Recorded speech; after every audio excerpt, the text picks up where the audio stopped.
ওই সময় নাজাতের পথটা কি হবে? রাসূলুল্লাহ সাল্লাল্লাহু আলাইহি ওয়াসাল্লাম বলে নাজাতের পথ তোমাদের জন্য তিনটা জিনিসের ভিতরে নাজাতের পথ রাসূল দেখায় দিয়েছে। এই তিন জিনিসই আজকের বয়ানের বিষয়। তিনটা বলেই শেষ। প্রাথমিক কথা হলো উবাই ইবনে আমির রাসূলের সাহাবী। এই উবাই ইবনে আমির রাদিয়াল্লাহু তাআলা আনহু উনি উনার জন্য মান নাজাত ইয়া রাসূলুল্লাহ ইয়া জিজ্ঞাসা করেন নাই। উনি ছিলেন রাসূলের সাহাবী। সাহাবী মানে এই সাহাবী সম্পর্কে রাসূলের ভবিষ্যৎবাণী। লান তামাসসানান নার মান রাআনি আও রাআনি, যে মানুষ ইমানি হালতে আমি নবীকে দেখেছেন, নবী বলেন যে মানুষ ইমানি হালতে আমাকে দেখেছেন তাকে শরীয়তের পরিভাষায় সাহাবী বলা হয়। ওই সাহাবীকে জাহান্নামের আগুন কখনো স্পর্শ করবে না, ওই মানুষ কখনো জাহান্নামে যাবে না। অথবা আমাকে যে মানুষ ইমানি হালতে দেখেছে ওই মানুষকে কেউ যদি ইমানি হালতে দেখে তাকে বলা হয় তাবেঈ। ওই তাবেঈ কেউ জাহান্নামের আগুন স্পর্শ করবে না, যাকে জাহান্নামের আগুন স্পর্শ করবে না ওই মানুষের নাজাতের পথ সুতরাং কোনো দরকার নাই। ও নিজের জন্য উপায় নামে নিজের জন্য নাজাতের পথ রাসূলের কাছে চাটায়।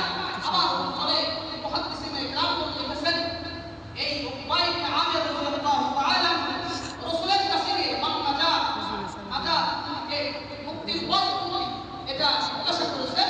তার কারণ আমার আপনার গুনাহগার বান্দা যারা দিনে একটা ভালো কাজ করলে ১৭টা খারাপ কাজ করে, একটা ভালো কাজ করছে হাজার খারাপ কাজের মধ্যে লিপ্ত হয়ে আছে, এই মানুষের জন্য জিজ্ঞাসা করা জরুরি নাজাত।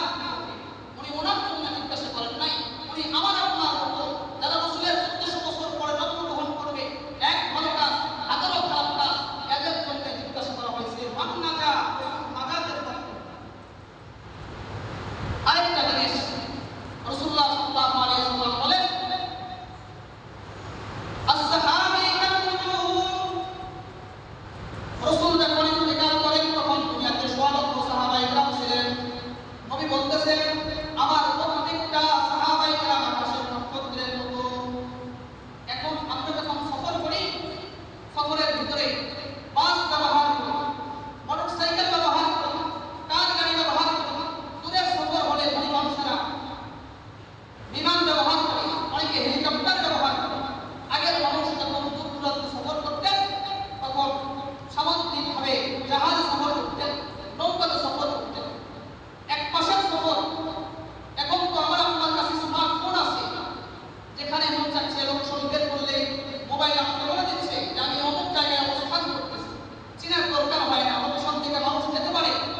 আগের জামানায় লোকেশন ছিল না, একমাত্র পথ দেখানোর মাধ্যম হলো আকাশের নক্ষত্র। ওই জামানার সবচাইতে বড় রাহবার ছিল পথ বেছে নেওয়ার জন্য আকাশের নক্ষত্র। নবী বলেন আমার প্রত্যেকটা সাহাবায়ে কেরাম উম্মতের জন্য, হারানো উম্মতের জন্য আকাশের নক্ষত্রের মতো মাঝি যখন তার জাহাজে, মাঝি যখন তার নৌকাতে পথ হারিয়ে ফেলে তখন সে আকাশের নক্ষত্রের দিকে তাকাইয়া পথকে নির্ণয় করে নেয়। দুনিয়ার পথ হারানো মানুষ আমার উম্মত যারা পথ হারিয়ে ফেলছে, দিনের রাস্তায় চলতে পারে না, ওই মানুষ যদি আমার পুরো সাহাবায়ে কেরামের দিকে লক্ষ্য করে ওই সাহাবায়ে কেরাম এই মানুষের মধ্যে আকাশের নক্ষত্রের মতো মাঝি যেমন করে আকাশের নক্ষত্রের দিকে তাকালে তার রাস্তা খুঁজে পায়। মানুষ যখন আমার সাহাবায়ে কেরামের আদর্শের দিকে তাকাবে তখন তারা হারানো পথ থেকে আবারও তাদের গন্তব্যে ফিরে আসতে পারবে। সকলে বলেন সুবহানাল্লাহ। এ হলো সাহাবায়ে